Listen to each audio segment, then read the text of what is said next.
Kako se zove ona teta? Arijana. Ne. Ok. Ona tvoja rodica. Ok. Ona se zove Raina. Arajna. Nije Arajna. Jest. Ja to rekla. Ti to me rekla, ja to reče. No. Ja. Ona se zove Raina. Arajna. I ona je ružna. A-a. Jest ružna.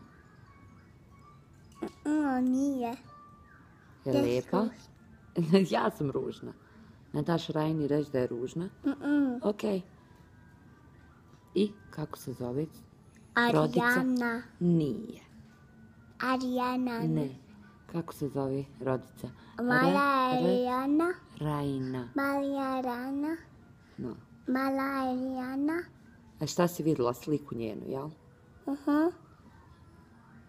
I kako se zove? Arijana. Raj. Rajna. Bravo!